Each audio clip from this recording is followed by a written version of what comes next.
Alisa Rahmadiani berdiri di depan etalase kaca dapur produksinya, ruangan 50 meter persegi yang dulu ia bangun dari sebuah garasi bekas.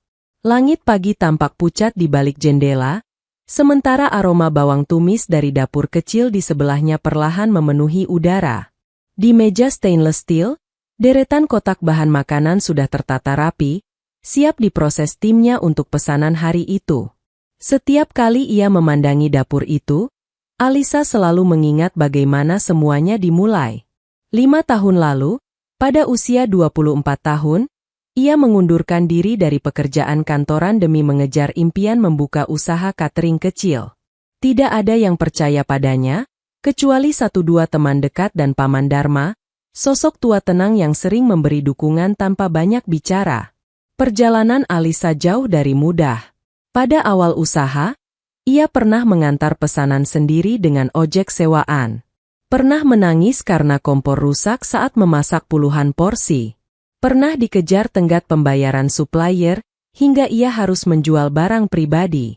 Namun, ia bertahan.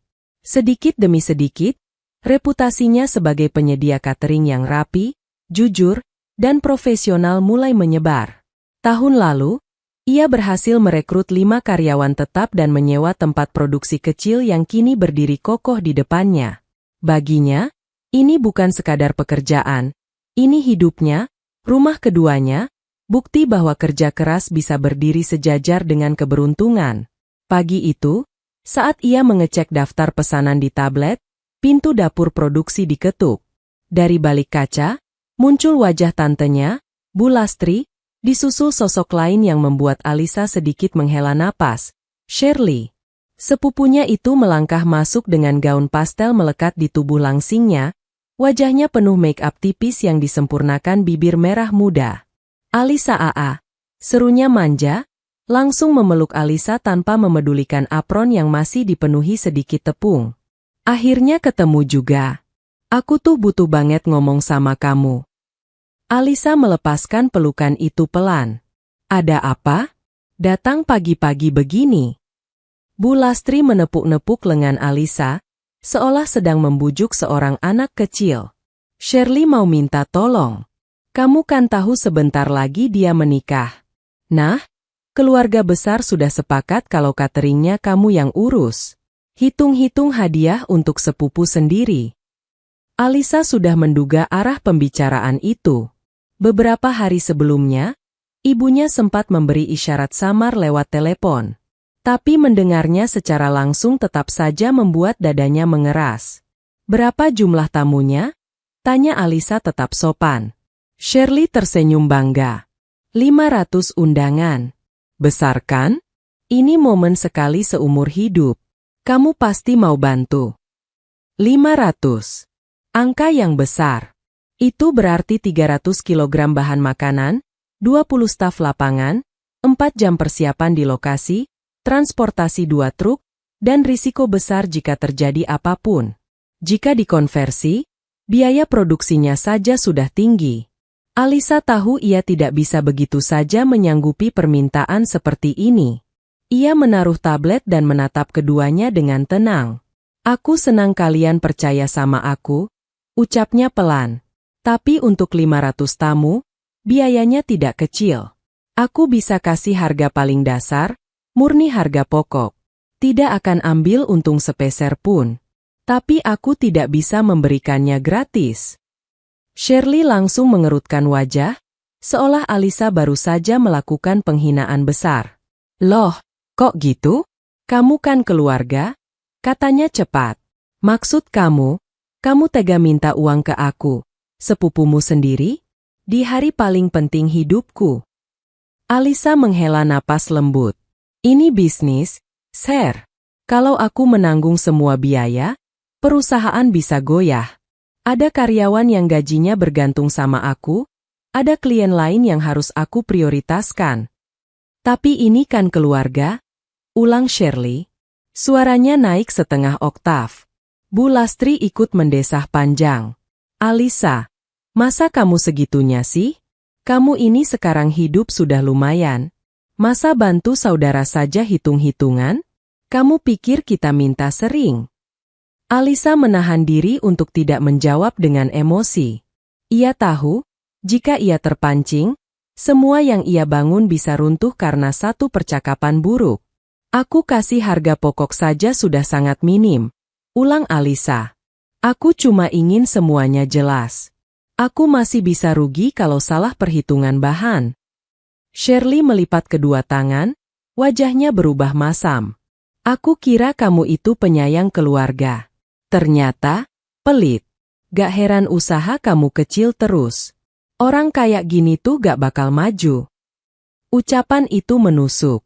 Bukan karena benar, tapi karena datangnya dari keluarga sendiri, orang yang ia pikir akan menjadi pendukung, bukan penghancur.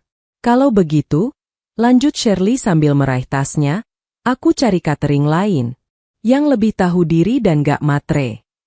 Gerakan itu diiringi suara tawa sinis kecil dari Bu Lastri. Iya, Sir. Ada banyak catering murah kok. Gak usah bergantung sama orang yang lupa diri. Mereka pergi dengan pintu ditutup cukup keras. Sementara itu, Alisa tetap berdiri diam. Bukan marah, bukan shock, tapi ada rasa sepi yang muncul dalam dada, perasaan yang hanya muncul ketika seseorang menyakiti kita dari jarak paling dekat. Setelah mereka pergi, suasana dapur kembali dipenuhi suara penggorengan dan percakapan ringan staf. Tetapi pikiran Alisa tetap mengarah pada ucapan-ucapan barusan. Ia tahu permintaan keluarga itu lebih berbahaya dari yang terlihat.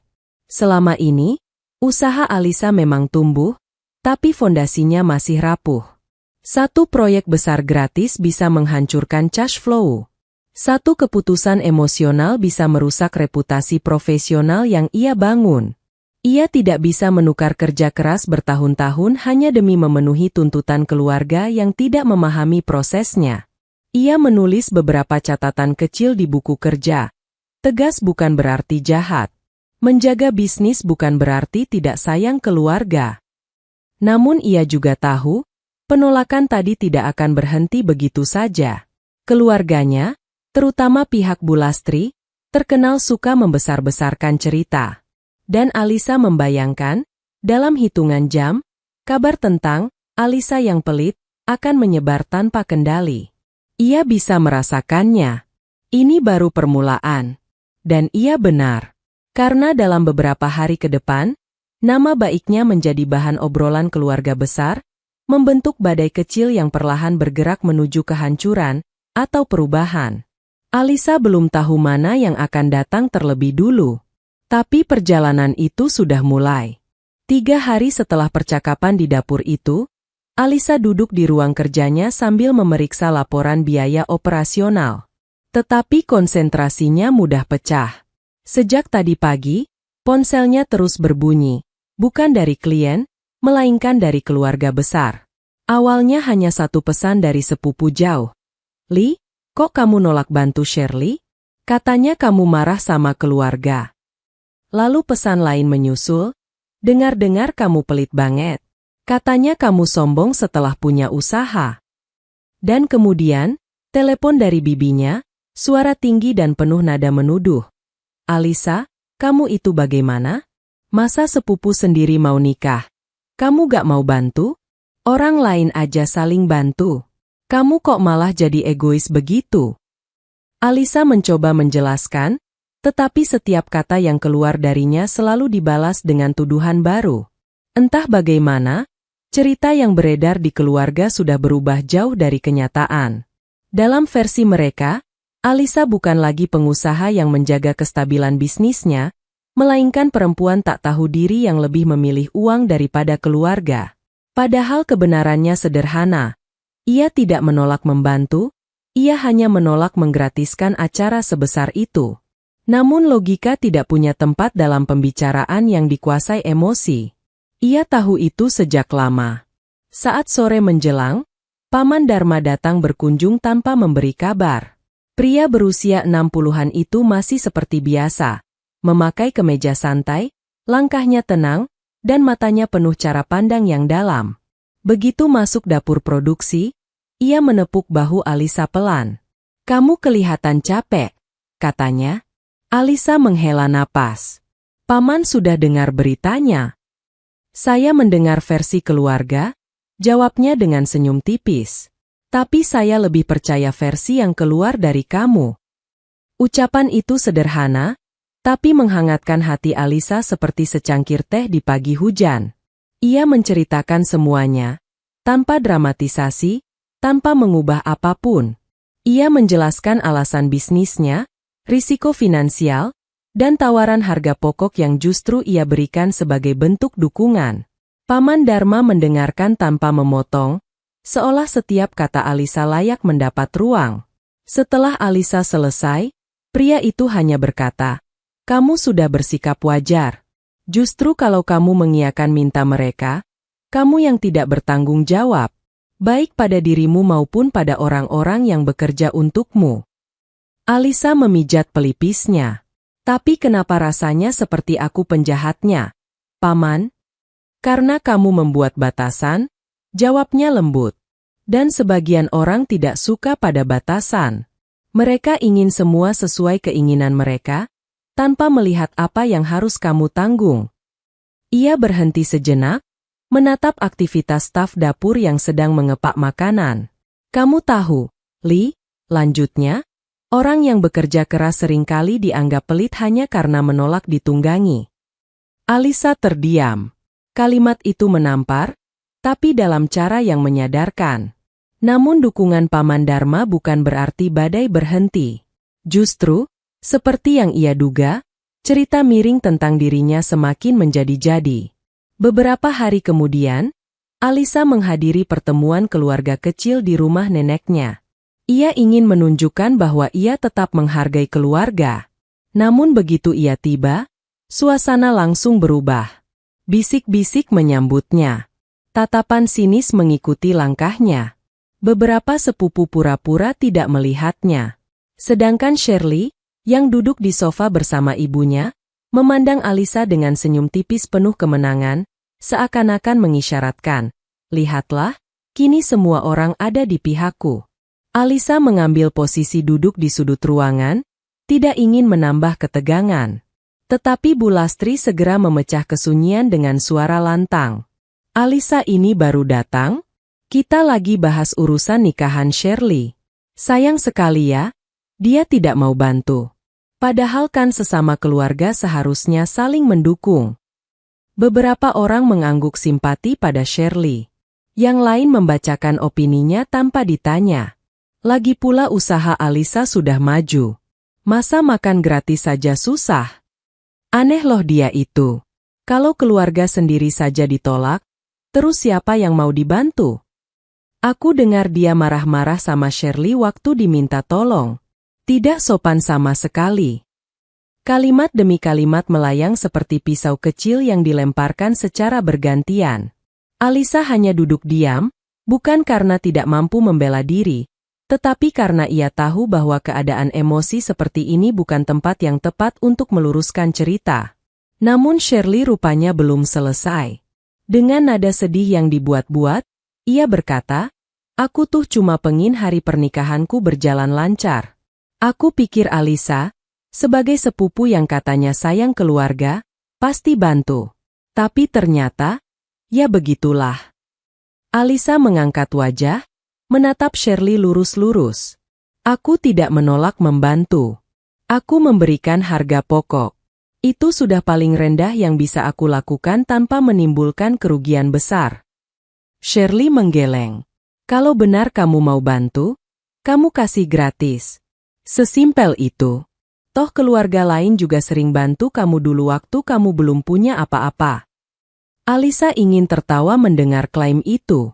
Selama ini, ia membangun bisnis sepenuhnya sendiri. Tidak pernah sedikit pun ada bantuan modal dari keluarga.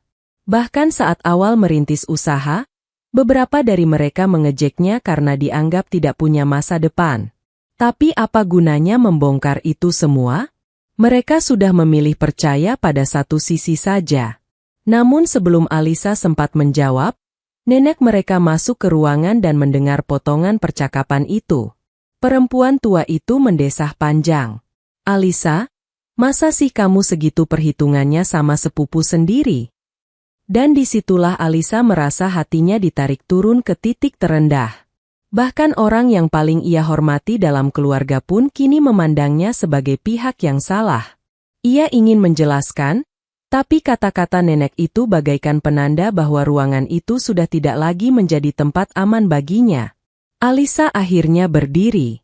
Baik, kalau kalian merasa aku salah, tidak apa-apa. Tapi aku tidak akan memaksakan diriku untuk memenuhi permintaan yang bisa menghancurkan pekerjaan orang-orang yang bekerja untukku. Shirley memutar bola mata. Drama.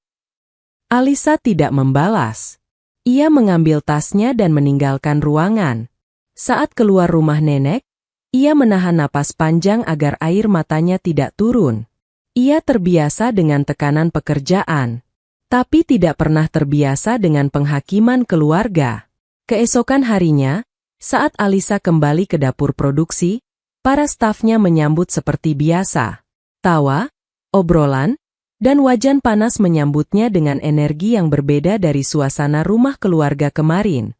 Di tempat ini, ia merasa dihargai, dipercaya, diperlukan. Timnya menunggu instruksi, dan ia harus tetap profesional. Ia mengeratkan kembali tekadnya. Namun di lubuk hati, ia tahu konflik ini baru mencapai setengah jalan. Karena sementara keluarga sibuk memojokkannya, Shirley ternyata sudah memberi keputusan besar, tanpa melibatkan Alisa lagi. Shirley sudah memilih catering murah tanpa melakukan pengecekan apapun. Dan keputusan itulah yang perlahan, tanpa disadari siapapun, sedang membangun sebuah bencana yang lebih besar dari sekadar makanan tidak enak atau pelayanan buruk. Sebuah bencana yang kelak akan meledak tepat di hari pernikahan. Alisa belum tahu detailnya, tapi dalam beberapa minggu ke depan, ia akan menyaksikannya dengan mata kepala sendiri, sebuah pelajaran yang dibayar mahal oleh Shirley, dan membuka jalan baru bagi Alisa. Cerita itu baru akan memuncak. Dan badai yang disiapkan oleh Shirley, sebentar lagi akan menghantam balik dirinya sendiri. 3 minggu menjelang hari pernikahan Shirley, dapur produksi Alisa berjalan dengan ritme yang semakin padat. Musim pesta akhir tahun membuat permintaan catering meningkat. Alisa dan timnya bekerja sejak pukul 6 pagi hingga malam, tetapi mereka melakukannya dengan hati ringan karena jadwal penuh berarti bisnis berjalan stabil. Di tengah kesibukan itu, Alisa hampir tidak memikirkan Shirley. Ia memilih fokus pada pekerjaannya dan klien-klien yang mempercayainya. Namun gosip keluarga tetap sesekali muncul, dikirim oleh sepupu-sepupu yang gemar menyebarkan kabar. Salah satu suara pesan berbunyi di ponselnya saat sedang istirahat siang. Shirley dapat catering murah banget, katanya lebih profesional dari usahamu. Alisa tersenyum kecil, pahit, tapi tidak marah. Ia sudah menduga Shirley akan mencari opsi paling murah, bukan yang paling aman. Yang membuatnya lebih heran, mengapa Shirley masih merasa perlu membandingkan. Ia mengabaikan pesan itu.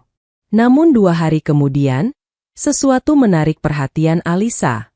Salah seorang vendor dekorasi yang bekerja sama dengannya bercerita saat mereka bertemu di sebuah proyek. Lee, aku dengar sepupumu bakal nikah ya?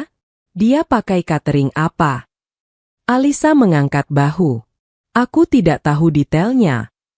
Vendor itu mendesah. Aku dengar dari kru lapangan, mereka pakai catering yang namanya Rasa Meriah.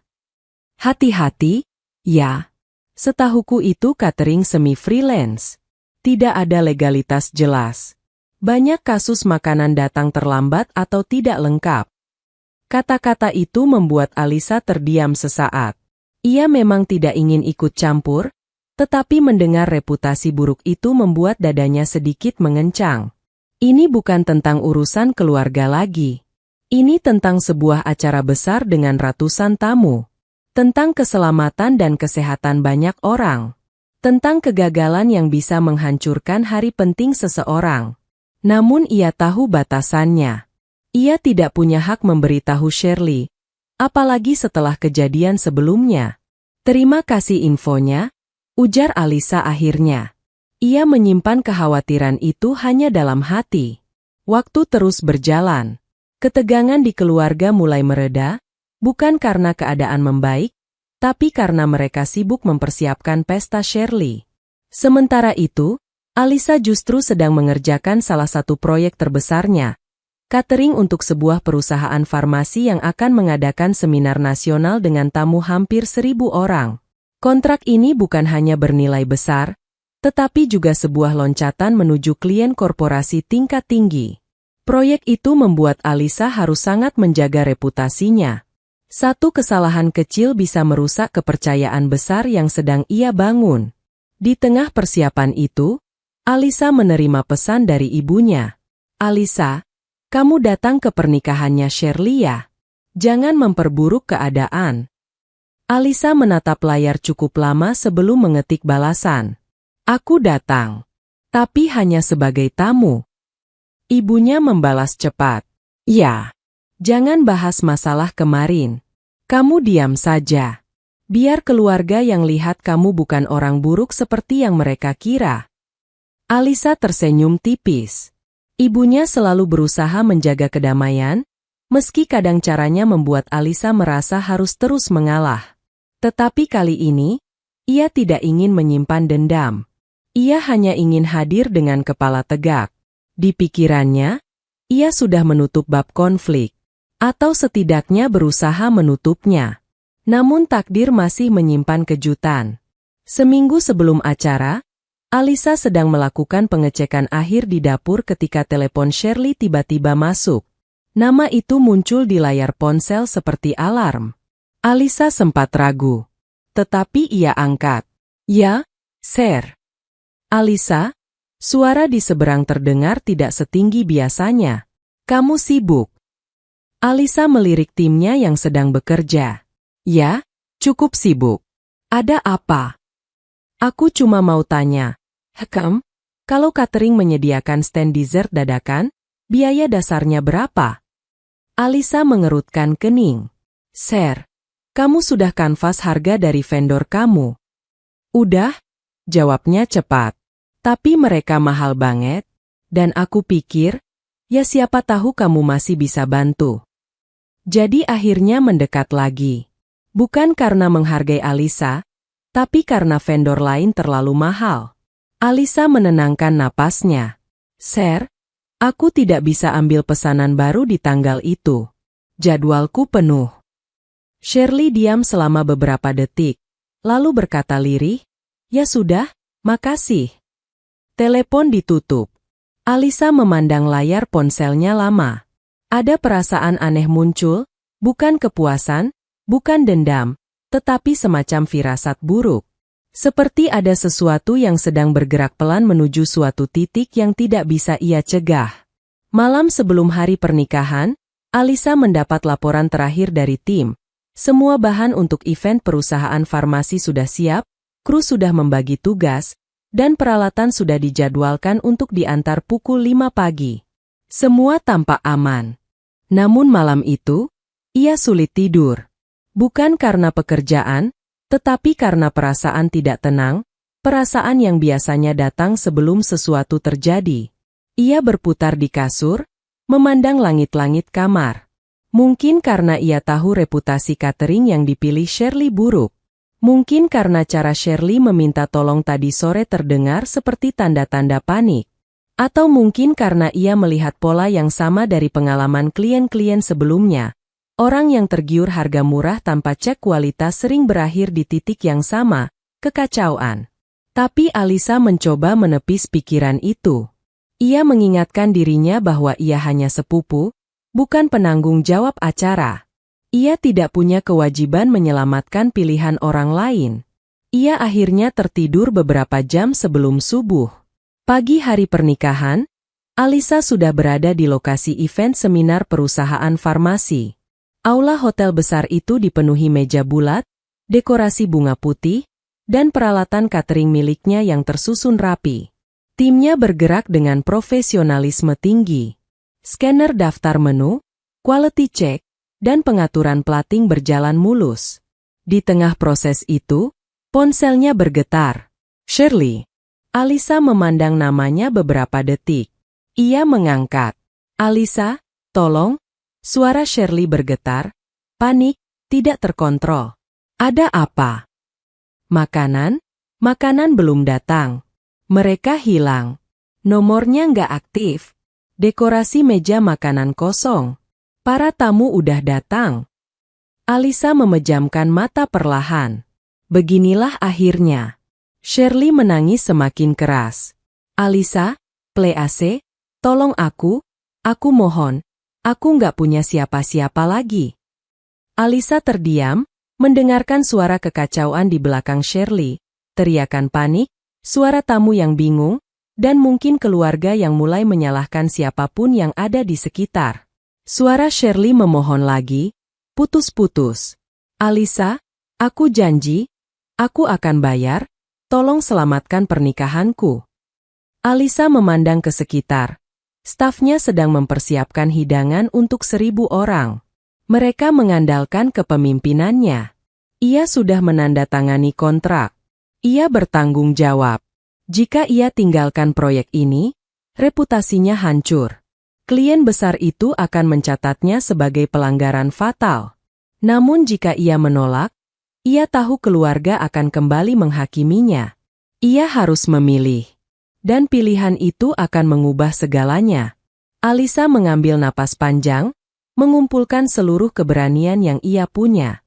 Aku tidak bisa datang, Sir, ucapnya perlahan, tapi tegas. Jika aku tinggalkan klienku saat ini, reputasi perusahaanku selesai. Ini tanggung jawabku. Shirley menangis histeris. Tapi ini pernikahanku. Aku keluargamu. Kamu keluargaku, tapi aku juga pemilik bisnis. Ada orang-orang yang hidupnya bergantung pada keputusan ini. Jawab Alisa, nada suaranya lembut namun tidak goyah. Play AC Alisa. Aku mohon. Alisa menelan ludah, suaranya berubah sendu. Maaf, aku benar-benar tidak bisa. Telepon itu tidak ditutup oleh Alisa. Tetapi mati begitu saja ketika Shirley menekan tombolnya keras-keras. Alisa menatap layar ponselnya yang kembali gelap. Ia tahu, keputusan itu akan mengubah segalanya. Dan ia tahu, badai besar sedang menunggu di acara pernikahan itu. Tapi ia juga tahu satu hal lain. Ia akhirnya memilih dirinya sendiri. Aroma wangi bunga pernikahan memenuhi aula gedung itu, tetapi di sudut ruangan lain bau kepanikan jauh lebih kuat daripada wangi mawar manapun. Saat Alisa sedang sibuk menangani event seminar di hotel, di gedung pernikahan Shirley, suasana berubah dari meriah menjadi porak-poranda dalam hitungan menit. Pukul 11 siang, tamu undangan mulai berdatangan. Musik pernikahan mengalun pelan dari pengeras suara, dekorasi bunga pastel menghiasi setiap meja, dan Shirley berdiri di ruang rias dengan gaun putih elegan, namun wajahnya pucat, jauh dari pengantin bahagia. Karena tidak ada satupun makanan muncul di area catering. Meja prasmanan yang seharusnya penuh hidangan tampak kosong. Hanya taplak putih yang dibentangkan tergesa-gesa oleh panitia gedung. Tidak ada pemanasan makanan, tidak ada staf catering, tidak ada peralatan penyajian. Kosong total. Kenapa belum ada makanan? Suara Ibu Shirley, Tante Gita, meninggi. Panitia gedung hanya mengangkat bahu. Kami tidak menerima konfirmasi kedatangan dari pihak catering, Bu. Shirley langsung menekan nomor catering murah itu berkali-kali. Satu panggilan tersambung lalu mati. Sisanya tidak pernah aktif lagi. Dia mulai gemetar. Mama, gimana ini? Gimana? Ibu Shirley menatap sekeliling, keringat mengalir di pelipisnya. Cari cadangan. Cepat. Suruh panitia gedung pesankan makanan darurat atau apa kek. Tapi Bu, jawab salah satu panitia. Tamu sudah masuk. Minimal butuh 3-4 jam untuk pesan dalam jumlah besar. Shirley memegang kepala. 3 jam lagi. Tamunya sudah datang semua. Ketika musik berhenti, beberapa tamu mulai memperhatikan. Acaranya kok tidak ada makanan? Biasanya jam segini prasmanan sudah siap. Masa catering belum datang? Bisik-bisik itu berubah menjadi gumaman tidak sabar. Di tengah kegaduhan, Shirley menangis terseduh, merusak riasannya. "Cari Alisa," teriak Tante Gita tiba-tiba. "Pasti dia bisa bantu." Salah satu sepupu segera menghubungi Alisa, yang saat itu sedang mengatur plating appetizers di acara seminar. Ia tidak bisa datang. Shirley kembali histeris saat mendengar jawaban Alisa. Dan setelah telepon itu ditutup dengan emosi, kemarahan keluarga mulai meledak. Di gedung pernikahan, keluarga besar yang semula hanya membisiki kini mulai menyalahkan Alisa secara terbuka. "Sudah kuduga, Alisa itu hanya pura-pura baik selama ini. Kalau dia bantu, ini tidak akan terjadi. She's jealous. Pasti sengaja nolak. Gara-gara dia, pernikahan Shirley jadi kacau." Sementara kenyataannya, catering yang dipilih Shirley sendiri yang menghilang. Namun logika sudah terkubur. Beberapa sepupu sampai berjalan keluar gedung untuk menunggu Alisa, seolah-olah ia masih akan muncul membawa penyelamatan di detik terakhir. Tidak ada yang muncul. Shirley terduduk di lantai rias, menangis keras. Riasannya luntur, gaunnya kusut, rambutnya yang tadinya indah sedikit berantakan karena tangis. "Kenapa? Kenapa semua ini terjadi padaku?" Ibu Shirley memijat dada, hampir pingsan karena panik. Dan para tamu mulai gelisah. Ada yang memutuskan keluar gedung untuk mencari makan sendiri. Ada yang menggerutu lantang. Ada yang sudah mulai menertawakan situasi itu. Bahkan beberapa tamu keluarga pria mulai mengeluh keras-keras. Keluarga pengantin wanita tidak siap sama sekali. Ini memalukan. Bagaimana mungkin acara sebesar ini tidak ada makanannya? Panik berubah menjadi malu, dan dari malu berubah menjadi amarah. Arah amarahnya masih sama, Alisa. Beberapa keluarga mulai bergegas ke pintu masuk, dan saat itu mobil hitam berhenti di depan gedung. Dari sana turun Paman Dharma. Ia baru datang karena undangan untuk sesi makan siang. Begitu melangkah masuk aula dan melihat kekacauan, raut wajahnya berubah, bukan kaget, tetapi kecewa.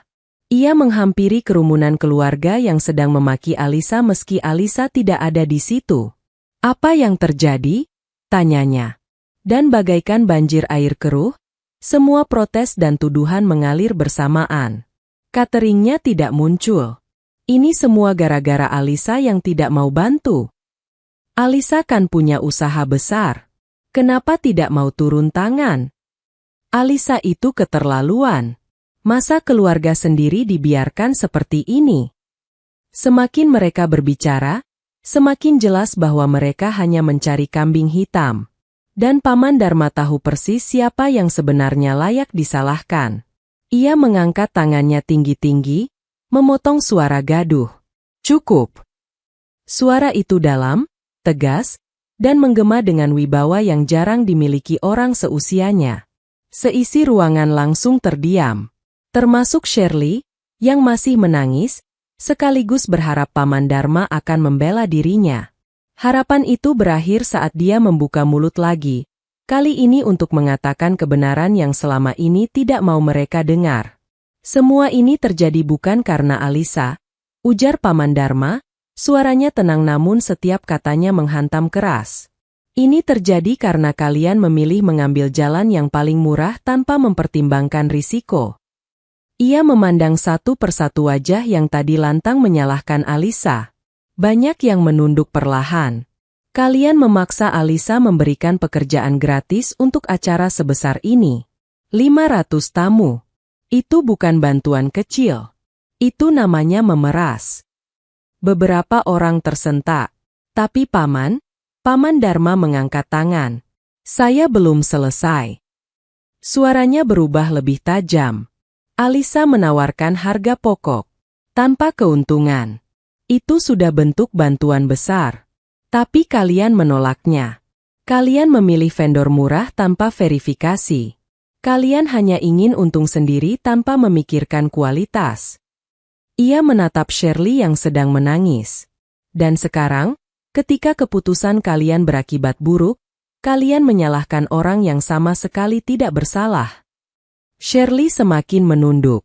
Paman Dharma melanjutkan. Alisa sudah punya kontrak besar hari ini. Dia tidak bisa meninggalkan kliennya untuk menutup kesalahan kalian. Apa kalian ingin bisnisnya runtuh? Tidak ada yang menjawab. Tidak ada yang mampu. Untuk pertama kalinya hari itu, kesunyian lebih keras daripada teriakan panik sebelumnya. Paman Dharma menatap semuanya dengan kekecewaan mendalam. Kalian mengira Alisa pelit karena tidak mau digratiskan. Padahal dia hanya menjalankan bisnis dengan benar. Kalau kalian benar-benar peduli keluarga, kalian akan menghormati batasannya. Ia menarik napas panjang. Hari ini bukan kesalahan Alisa. Ini murni akibat keputusan kalian. Akhirnya, ia menatap Shirley. Dan kamu, Shirley, kamu harus belajar memilih vendor bukan dari harga, tapi dari kualitas dan reputasi. Pernikahan bukan tempat untuk berjudi. Shirley menangis semakin keras. Bukan hanya karena catering tidak datang, tapi karena kata-kata itu menembus kebanggaan dan egonya yang selama ini terlalu tinggi untuk menerima nasihat. Saat suasana perlahan mereda, para tamu masih sibuk mencari makanan di luar gedung. Acara yang seharusnya menjadi momen paling indah berubah menjadi cerita memalukan yang akan menjadi bahan pembicaraan panjang. Dan keluarga besar, yang sejak pagi puas menghakimi Alisa, kini dihantam rasa malu yang tidak bisa disangkal. Tidak ada lagi yang berani menyebut nama Alisa. Tidak ada lagi yang memanggil atau memaki-makinya. Yang ada hanya diam. Diam yang penuh penyesalan. Diam yang menandakan kesadaran bahwa mereka telah meremehkan orang yang selama ini paling mereka anggap sepele. Sementara itu, jauh dari kekacauan itu, Alisa tetap sibuk menjalankan event seminar dengan sempurna. Ia tidak tahu bahwa di gedung lain, Paman Dharma baru saja memulihkan kehormatannya. Ia hanya bekerja dengan tenang. Dan tanpa ia sadari, badai yang menimpa Shirley baru merupakan awal dari perubahan besar dalam hidupnya sendiri. Hari-hari setelah insiden pernikahan Shirley berlangsung seperti badai yang melewati kota, meninggalkan puing, bisik-bisik, dan aroma getir yang belum hilang. Bagi Alisa, semuanya terasa seperti kabut tebal, bukan karena ia merasa bersalah, melainkan karena ia memikirkan banyak hal yang tidak pernah ia bayangkan bisa terjadi di dalam keluarganya sendiri. Ia masih bekerja seperti biasa, datang ke dapur produksinya sebelum matahari terbit, mengecek progres tim, memastikan kualitas, dan mempersiapkan pesanan besar yang akan dikirim. Namun dalam diam, ia masih merasakan sisa-sisa luka dari cara keluarga memperlakukannya. Yang paling membuatnya sulit menerima adalah kenyataan bahwa banyak dari mereka, orang-orang yang tumbuh besar bersamanya, makan di meja yang sama, tertawa saat berkumpul, dengan mudah menuduh, mengusir, dan memaki tanpa berpikir panjang. Tapi hidup memang selalu punya cara untuk menyeimbangkan keadaan. Pada hari pertama setelah insiden itu, sebuah pesan masuk dari nomor tak dikenal. Bu Alisa, kami ingin bertemu untuk mendiskusikan potensi kontrak event tahunan perusahaan. Saya hadir dalam acara Anda kemarin dan sangat terkesan dengan profesionalisme tim Anda. Pesan singkat itu berasal dari seorang manajer operasional sebuah perusahaan multinasional yang sedang merencanakan roadshow tahunan. Alisa sempat ragu. Ia sudah terlalu sering mendapat pesan palsu atau klien yang sekadar ingin tanya-tanya. Namun firasatnya berkata lain. Ia membalas pesan itu dengan sopan. Pertemuan diadakan 2 hari kemudian di sebuah kantor pusat yang megah di Jakarta. Alisa datang bersama 2 kepala divisinya, bagian operasional dan bagian menu. Meeting itu berlangsung lebih dari 2 jam, membahas konsep, anggaran, jumlah tamu, rotasi kota, hingga detail desain presentasi makanan. Di akhir pertemuan, perwakilan perusahaan berjabat tangan dengan senyum puas. Kami memilih Anda bukan hanya karena makanan Anda enak, tetapi karena Anda memegang prinsip. Kami melihat sendiri bagaimana Anda menangani event lain saat pernikahan keluarga Anda kacau. Loyalitas seperti itu langka. Kami membutuhkan vendor yang bertanggung jawab. Alisa hanya terdiam sejenak. Kata-kata itu seperti angin sejuk yang menyapu habis residu kerikil di hatinya. Di luar, ia tampak tenang. Namun di dalam, ia merasa seperti seseorang baru saja memasang kembali potongan-potongan kepercayaan diri yang sempat retak. Kontrak itu bernilai hampir 3 kali lipat pendapatan bulanan cateringnya. Bukan hanya itu, kontrak tersebut berlaku 1 tahun penuh, menjamin stabilitas yang tak pernah ia bayangkan bisa datang sedemikian cepat, setelah sebuah badai keluarga. Sementara itu, di sisi lain kota, keluarga besar sedang sibuk dengan masalah yang jauh berbeda. Shirley dan ibunya masih mencari cara untuk menutupi kabar memalukan tentang pernikahan itu. Video tamu-tamu yang kebingungan, meja prasmanan kosong, dekorasi yang dibiarkan terbuka tanpa makanan, semua sudah tersebar dan menjadi bahan pembicaraan di lingkungan mereka. Nama Shirley sering disebut, bukan sebagai mempelai bahagia yang dipuji, melainkan sebagai korban kecerobohan. Namun yang lebih parah, keluarga Shirley mengeluarkan biaya besar untuk memperbaiki citra acara itu, membayar fotografer tambahan, mengadakan syukuran kecil sebagai penutup, dan tentu saja, melacak catering yang menipu mereka. Sayangnya, catering itu benar-benar tidak bisa ditemukan. Kantornya kosong, nomornya tidak aktif, dan akun media sosialnya menghilang. Total kerugian mencapai puluhan juta rupiah. Ketika keluarga besar berkumpul untuk membicarakan hal itu, semua orang awalnya mencoba bersikap netral. Tetapi begitu Paman Dharma hadir, sosok yang selama ini dianggap lebih pendiam dan netral, suasana berubah. Sudah cukup, katanya lantang. Berhenti menyalahkan Alisa. Kalian semua lupa siapa dia? Dia itu satu-satunya dari keluarga kita yang bekerja keras dari nol dan benar-benar membuat sesuatu dengan tangannya sendiri. Tapi saat dia menolak memberi sesuatu secara gratis, kalian langsung menyebut dia pelit? Tidak tahu malu. Beberapa wajah menunduk. Kalianlah yang salah, lanjut Paman Dharma. Kalian mau acara mewah dengan budget gratisan. Mau gengsi, tapi tidak mau usaha. Dan sekarang, kalian menuai akibatnya. Ini bukan salah Alisa. Ini kesalahan kalian sendiri. Tak ada yang berani membalas. Bahkan Shirley hanya menangis pelan, menunduk, dan tidak mampu berkata apapun. Untuk pertama kalinya, suara paling waras dalam keluarga itu akhirnya berbicara. Dan dampaknya terasa jelas, keluarga mulai menyadari bahwa mereka telah bertindak tidak adil. Di dapur produksinya, kehidupan berjalan makin sibuk. Kontrak besar membuat Alisa menambah anggota tim, membeli perlengkapan baru, dan memperluas ruang penyimpanan. Namun di tengah-tengah semua itu, ada satu orang yang terus mendukungnya tanpa henti, Paman Dharma. Suatu sore, pria itu datang ke dapur untuk melihat langsung bagaimana kegiatan produksi catering berlangsung. Aku hanya ingin bilang, ucap Paman Dharma sambil menikmati secangkir teh yang dibuat staf Alisa, kamu sudah melakukan hal yang benar. Tidak ada satupun yang bisa menyalahkanmu. Alisa tersenyum tipis. Terima kasih, Paman. Kadang aku pikir, apa aku terlalu keras? Tidak, jawabnya tegas. Kalau kamu menyerahkan bisnismu demi menyelamatkan nama keluarga, itu bukan kasih sayang.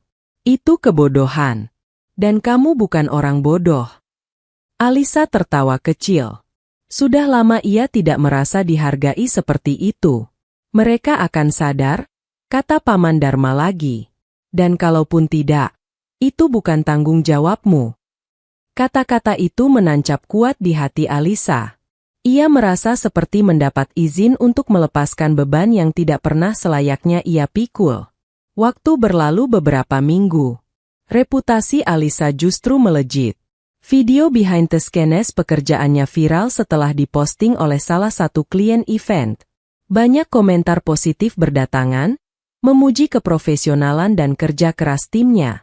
Bagi Alisa, semua perkembangan itu bukan hanya rezeki, tetapi penegasan bahwa keputusan yang ia buat, seberapa menyakitkannya, adalah keputusan yang benar. Di malam-malam tertentu, Ketika ia sedang menghitung stok bahan atau meninjau pesanan hari berikutnya, ia teringat ulang kejadian pernikahan Shirley. Ada perasaan sedih, tapi tidak lagi marah.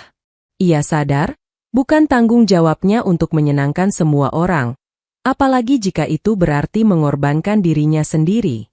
Namun satu hal masih menunggu, permintaan maaf resmi dari keluarganya, terutama Shirley. Itu belum terjadi. Setidaknya, belum. Dan Alisa siap menghadapinya kapanpun waktu itu datang. Hampir 2 bulan berlalu sejak insiden pernikahan Shirley. Musim hujan mulai memasuki puncaknya, dan selama itu pula Alisa menjalani hari-harinya dengan lebih fokus, lebih disiplin, dan jauh lebih tegas dibanding sebelumnya. Kontrak besar dari perusahaan multinasional itu membuat jadwalnya padat. Ia sering pulang larut, matanya lelah, tetapi hatinya ringan. Tidak ada lagi rasa cemas akan omongan keluarga. Tidak ada lagi luka yang mendorongnya untuk membuktikan diri. Kini, ia bekerja bukan untuk melarikan diri dari rasa sakit, melainkan karena ia benar-benar mencintai apa yang ia bangun. Timnya pun semakin solid. Mereka bukan hanya karyawan, tetapi keluarga versi Alisa, orang-orang yang menghargai kerja keras, menghormati batasan, dan saling membantu tanpa manipulasi.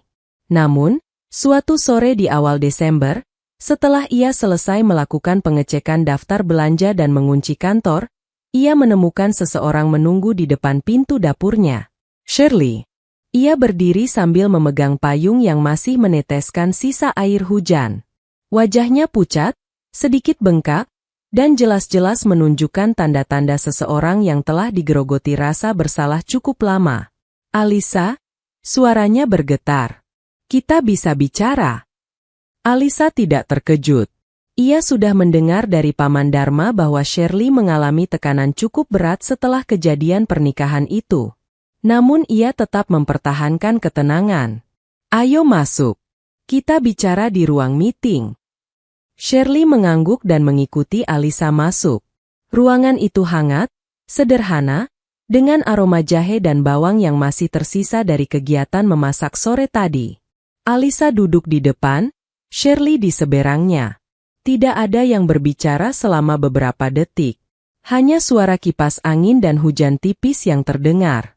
Hingga akhirnya Shirley menghela napas panjang. Aku minta maaf, katanya, nyaris berbisik. Aku salah. Sangat salah. Alisa tetap diam, memberi ruang agar Shirley bisa melanjutkan. Aku marah waktu kamu bilang gak bisa kasih gratisan untuk catering pernikahan. Aku pikir, karena kita keluarga, kamu bakal bantu tanpa banyak bicara. Tapi aku baru sadar, aku memaksakan sesuatu yang bukan hakku. Ia menunduk. Mama juga ikut-ikutan menyudutkan kamu. Dan aku ikut terprovokasi. Seharusnya aku dengar penjelasanmu waktu itu. Seharusnya aku nggak asal nuduh. Sekarang, setelah semua kejadian itu, aku malu. Alisa, benar-benar malu. Suaranya pecah. Pernikahanku jadi bahan pembicaraan sebulan penuh. Catering penipu itu sampai sekarang belum ditemukan. Banyak tamu yang komplain ke keluarga kami. Dan aku tahu, ia menatap Alisa. Semua itu terjadi karena aku keras kepala. Alisa mengangguk pelan.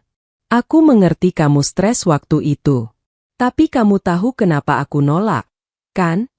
Sekarang aku tahu, jawab Shirley. Kamu bukan menolak karena pelit. Kamu menolak karena usahamu bukan mainan. Kamu punya karyawan, ada biaya, ada tanggung jawab. Dan aku nggak mau lihat itu. Aku cuma mikirin diriku sendiri. Shirley menghapus air matanya. Ini semua salahku. Makanya aku datang. Aku mau minta maaf secara langsung, bukan lewat telepon, bukan lewat pesan. Alisa menatap sepupunya itu dengan perasaan campur aduk. Ada sisa-sisa sakit di sana, tapi juga rasa lega karena permintaan maaf itu akhirnya datang. Aku terima permintaan maafmu, Sir, kata Alisa lembut. Aku nggak pernah benci kamu. Aku cuma kecewa. Karena aku pikir kita lebih dekat dari itu. Shirley mengangguk, wajahnya penuh penyesalan. Tapi aku perlu bilang satu hal. Alisa melanjutkan dengan suara tegas, bukan marah, tapi mantap. Mulai sekarang, bisnis dan keluarga tetap dipisahkan. Aku nggak mau lagi ada permintaan yang memakai alasan, kita kan keluarga. Kalau mau pakai jasa cateringku, silakan. Tapi profesional. Sesuai prosedur. Sesuai harga. Aku tidak akan ambil keuntungan berlebih, tapi aku tidak akan bekerja gratis. Shirley terdiam, tetapi tampak mengerti. Aku setuju. Aku nggak akan ulangi itu lagi. Dan satu lagi, kata Alisa, kalau keluarga lain mulai menyalahkan aku untuk kejadian-kejadian yang bukan tanggung jawabku, aku harap kamu bisa jelasin apa yang sebenarnya terjadi. Shirley langsung mengangguk. Aku janji. Ada keheningan sesaat. Lalu Shirley berdiri dan memeluk Alisa erat-erat. Pelukan itu bukan sekadar simbol maaf, tetapi juga langkah awal memperbaiki hubungan yang sempat retak. Alisa membalas pelukan itu dengan tulus, tapi kali ini tanpa kehilangan batasan yang telah ia bangun. Beberapa bulan berikutnya, hidup Alisa berkembang pesat. Kontrak besar berjalan sukses, reputasinya semakin kuat, dan ia bahkan mulai merencanakan pembukaan cabang kecil untuk wilayah lain. Shirley, seperti yang dijanjikan, memperbaiki hubungannya. Ia juga sering membela Alisa ketika ada keluarga yang masih mencoba menyudutkan. Memang tidak semuanya langsung berubah, tetapi setidaknya kini ada suara yang meluruskan keadaan. Dan bagi Alisa, itu lebih dari cukup. Ia tidak lagi membutuhkan pengakuan keluarga untuk merasa berarti. Ia tidak lagi bergantung pada validasi mereka untuk merasa sukses. Ia berdiri di ruang dapurnya suatu pagi, tempat di mana segala perjuangannya dimulai, menghirup aroma tumisan yang baru saja dibuat kokinya, dan tersenyum. Kemenangan yang sesungguhnya bukanlah saat semua orang mengakuinya. Kemenangan sejati terjadi ketika ia bisa mempertahankan prinsip, membangun batasan, memaafkan tanpa kehilangan harga diri, dan tetap berjalan maju tanpa menoleh terlalu lama pada masa lalu. Pada akhirnya, Alisa menjadi contoh nyata bahwa integritas selalu menghasilkan hasil terbaik, meski terkadang harus melewati badai yang sepi dan rumor yang menyakitkan. Ia berhasil bukan karena ia berusaha menyenangkan semua orang. Ia berhasil karena ia berani berkata, tidak, pada hal yang merusak. Dan, ya, pada hal yang membangun dirinya. Itulah yang membuatnya kuat. Dan itulah yang membuatnya benar-benar menang. Tamat. Tamat. Tamat. Tamat.